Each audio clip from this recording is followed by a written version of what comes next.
시청자 여러분 안녕하십니까? TV로드 경기 뉴스입니다.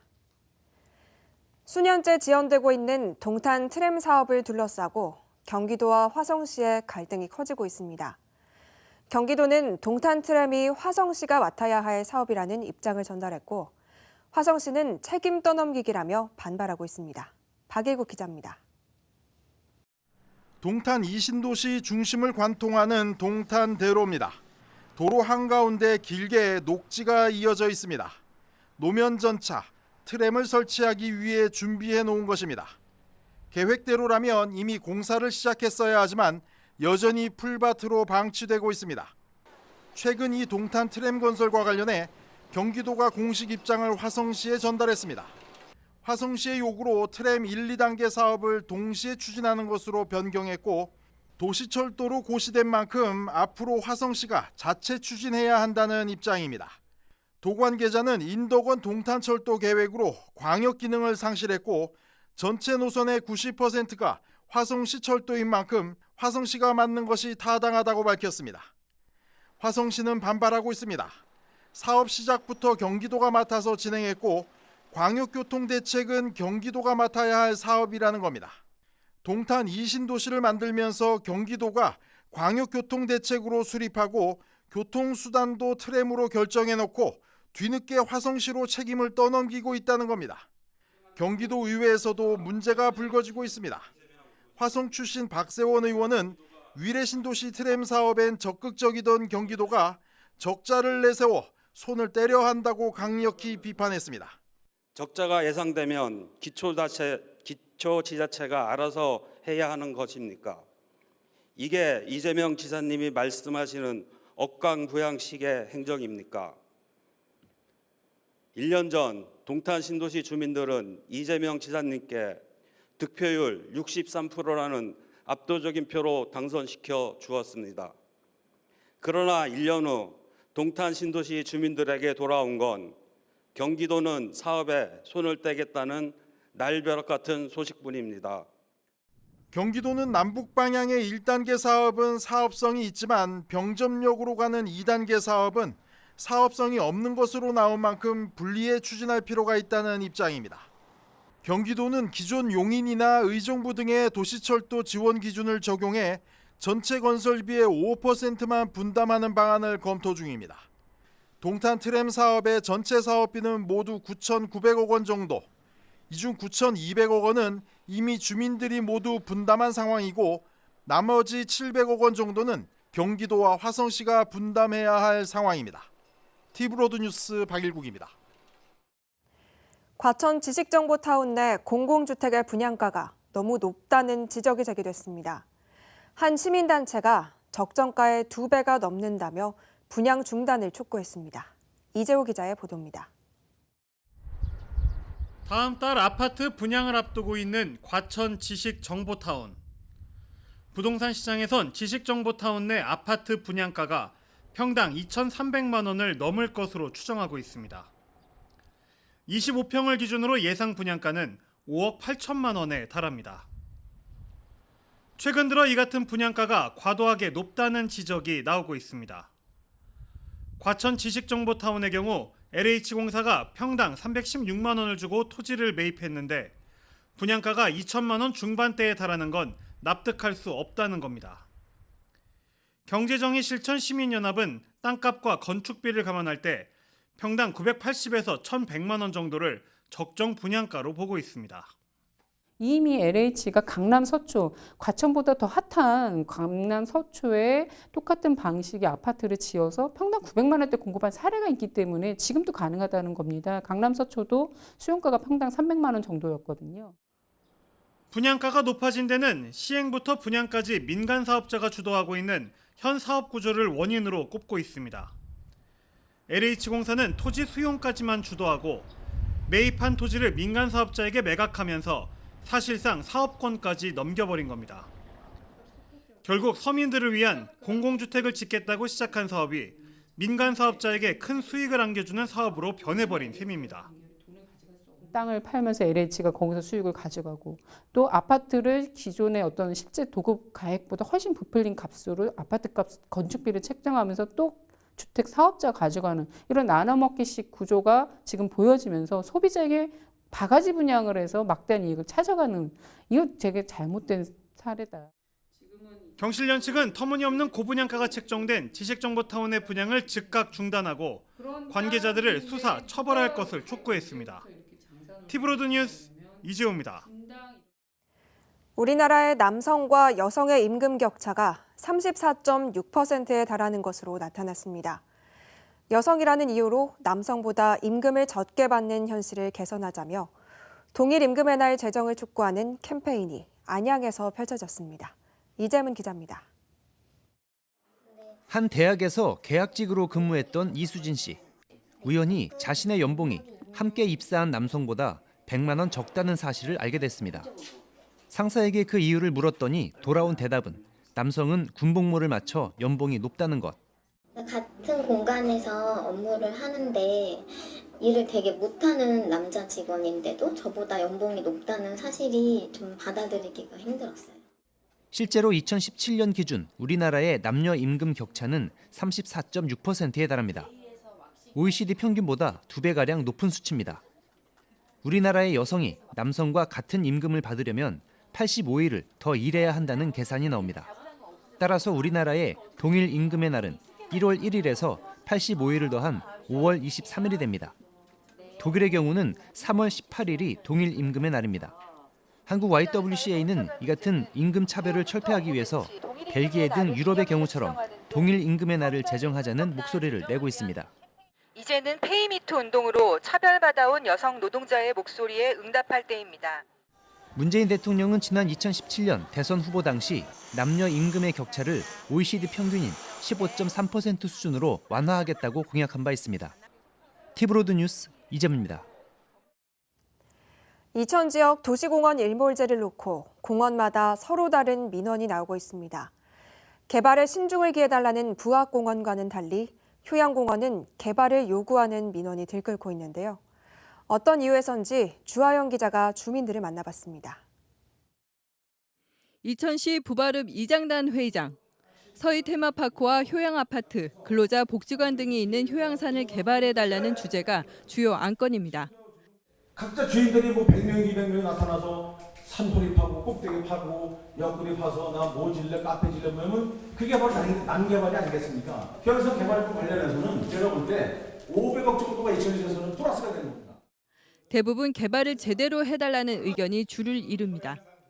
효양산 개발에 대해서는 진짜 고도만 지나치게 높이 올라가지 않는 범위 내에서는 개발을 해서 인구를 늘리자는 다 그런 마음은 다 갖고 있습니다. 아까도 제가 말씀드렸지만 선거직은 지역에 발전시키려고 이 자리에 있는 거지.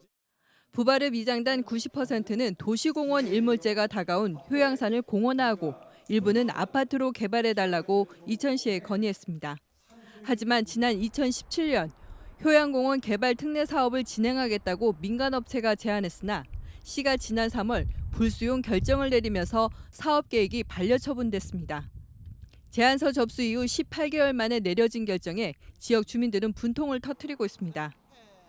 이 장단은 효양산 개발의 필요성을 다시 한번 강조하며 반드시 개발해야 한다는 입장입니다. 똑같이 시작했던 29층짜리 제안서에 부학공원은 그 자문위원회에서 통과를 시켜준 걸 알고 있고요.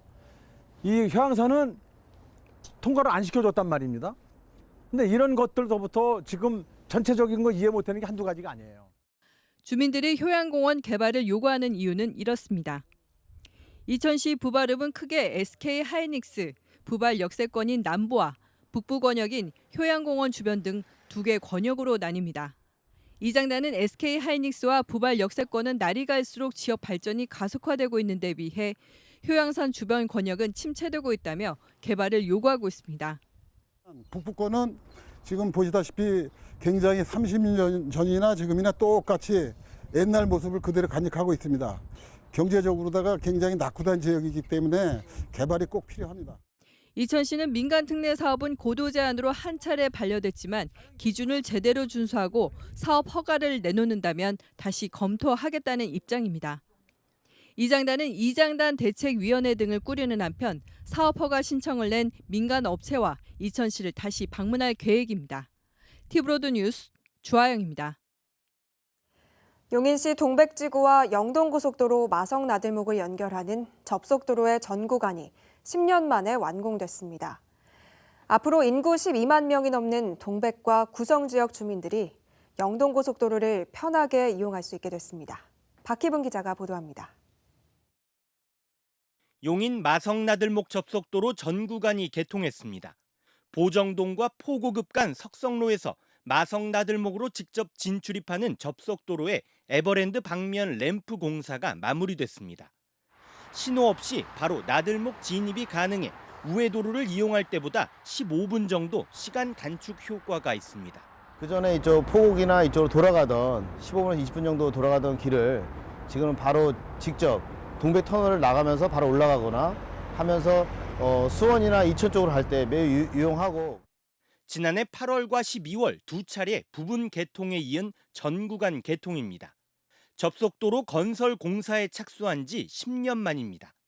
용인시는 동백지구와 구성동 일대 시민들의 교통 불편을 해소하고 주요 도로의 통행량을 분산하기 위해 2009년 도로 건설 공사를 시작했습니다. 하지만 금융위기와 시의 재정위기가 겹치면서 예산이 축소돼 사업이 장기간 지연됐습니다. 3년 전부터 예산이 집중 투입되기 시작해 빠른 공정이 이뤄진 겁니다. 동백 구성 지역 주민들이 신갈 IC를 이용하였고 포곡 지역 주민들이 용인 IC를 이용하게 된 것을 4km, 시간적으로는 10분에서 15분을 단축하게 되었습니다. 모든 분들이 편리하게 이용할 수 있는 도로라고 생각하고 있습니다. 용인시는 마성나들목 전 구간 개통에 이어 17년째 공사가 지연되고 있는 신갈수지간 도로 확포장 공사도 내년 말 완공을 목표로 사업에 속도를 낼 계획입니다.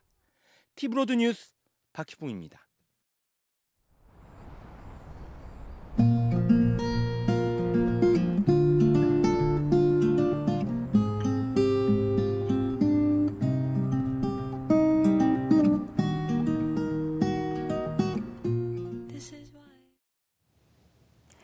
지금으로부터 16년 전 복원된 화성행궁은 수원의 대표적인 볼거리이자 세계적인 유산으로 자리매김했죠.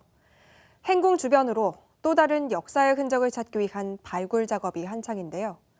해경궁 홍씨의 회갑잔치를 위해 만들어졌던 공간 별주터가 확인됐습니다. 김효승 기자입니다. 두 개의 구덩이 끝에 돌로 만든 길이 이어집니다. 부엌의 아궁이와 불길이 진한 온돌방 자리입니다. 조선시대 해경궁 홍씨 회가변 음식을 만들기 위해 지은 건물 별주의 발굴 현장.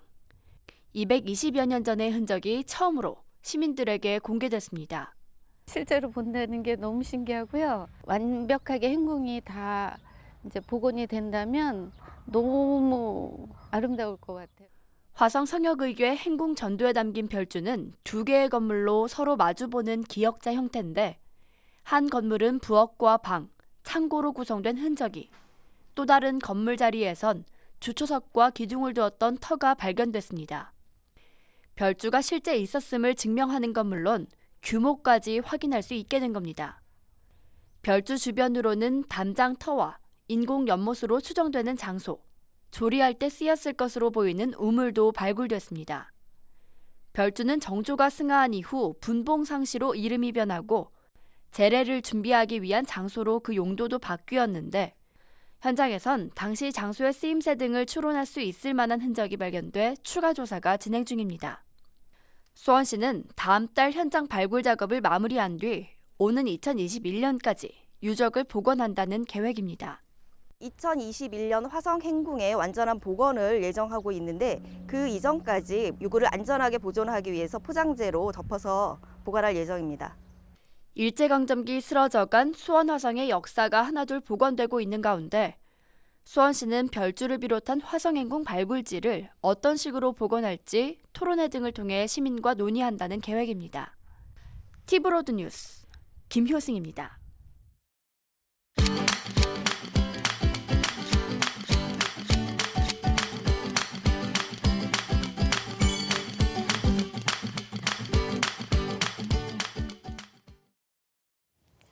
요즘 중학교에서도 제2외국어를 공부하는 학생들이 적지 않습니다.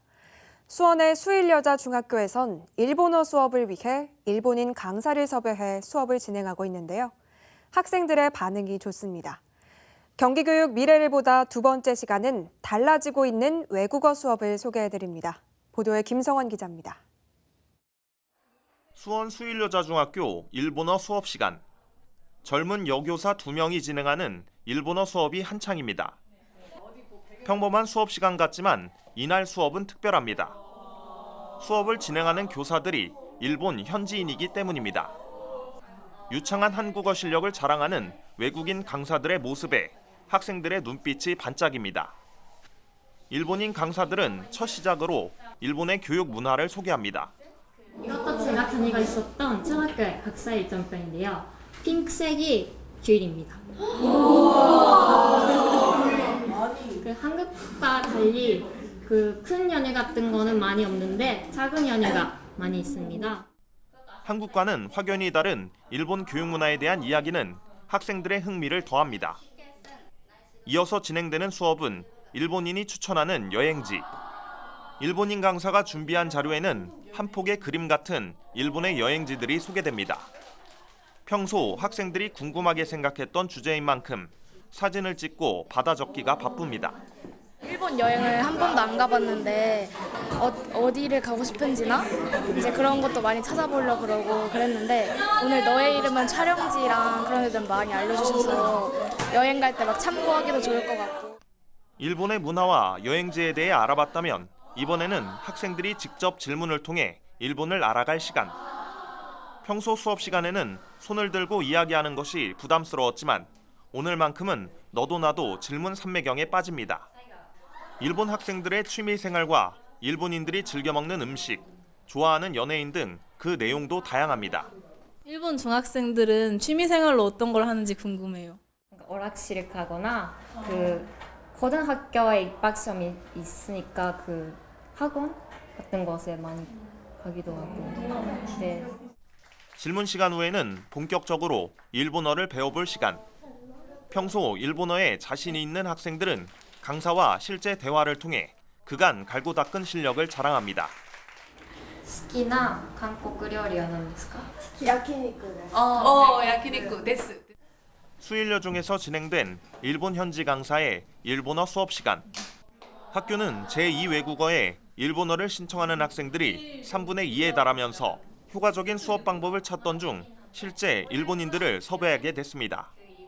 처음 하는 시도에 학생과 현지 강사 사이가 어색하진 않을까 걱정도 많았지만 반응은 뜨거웠습니다. 학생들은 일본어에 대한 자신감을 키워나가고 방학 기간을 이용해 일본을 다녀온다는 학생들도 늘고 있습니다. 일본어 원어민 선생님을 섭외를 해서 직접 수업 시간에 아이들에게 일본어 원어민 선생님과 대화를 나누고 일본을 좀 더 가깝게 체험할 수 있는 수업을 설계하였고 이런 수업이 이루어지게 되었습니다. 수업에 참여한 강사들도 한국 학생들과 경기 교육에 대한 긍정적인 이미지를 담아갑니다. 학생들이 너무 활발해서 너무 재밌는 시간을 보냈습니다. 학교 교육이 변화하면서 현지 강사들의 수업이 늘고 있는 요즘. 학생들은 현지인들과의 만남을 통해 타국 문화에 대한 식견을 키우고 있습니다. 티브로드 뉴스 김서원입니다. 용인시는 친환경 생태도시 조성을 위한 도시 건축행정 4대 개선책을 마련해 다음 달부터 시행한다고 밝혔습니다. 시는 초대형 아울렛 등으로 인한 교통 대란을 막기 위해 판매 운수시설 등의 교통 영향평가는 건축심의와 분리하고 주거지 인근에 신축하려는 기피시설 등의 허가 신청 정보는 사전 공개합니다. 또 대규모 개발을 위한 토지 형질 변경이나 산지 농지 전용은 엄격하게 심의하고 녹지 지역을 용도 변경해 공동주택을 건립할 경우 고밀도 개발은 제한하기로 했습니다. 백군기 용인시장은 이번 개선책은 시민과 상생하며 자연과 조화를 이루는 바람직한 개발을 유도하기 위해 시행하는 것이라고 말했습니다.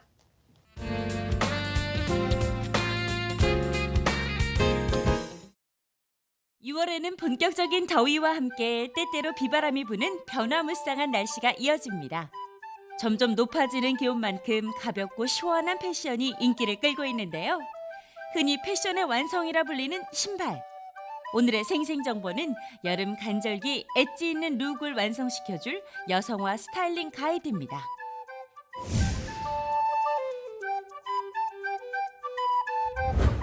이번 시즌 여성화는 굽이 낮아 발이 편하고 가볍게 착용할 수 있는 신발이 인기를 모으고 있습니다.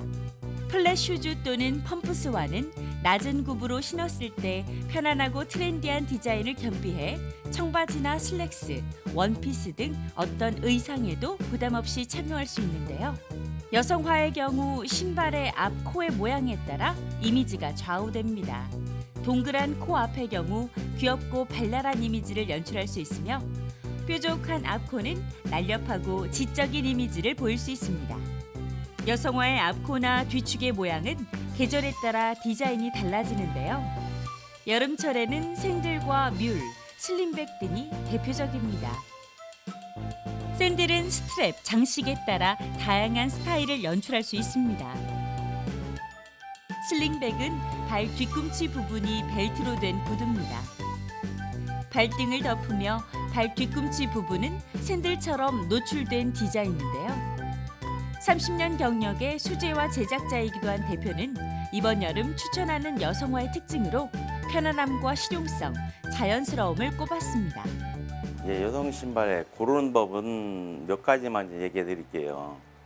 첫째가 이제 내가 추구하는 디자인. 두 번째가 내 발 형태. 세 번째가 높낮이.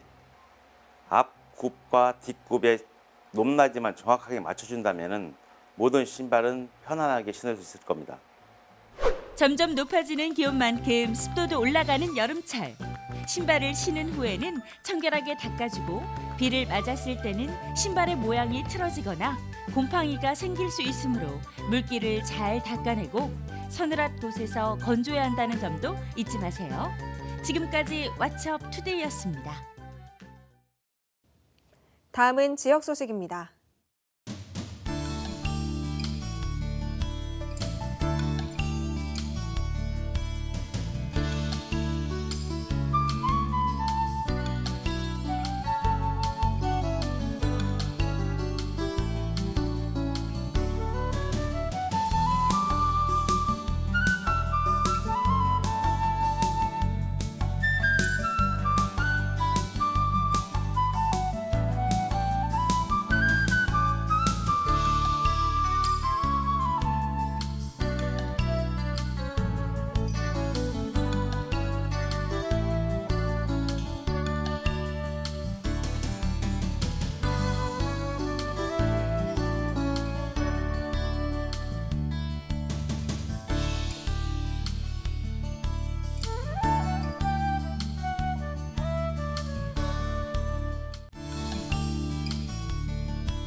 이상으로 티브로드 경기 뉴스를 마칩니다.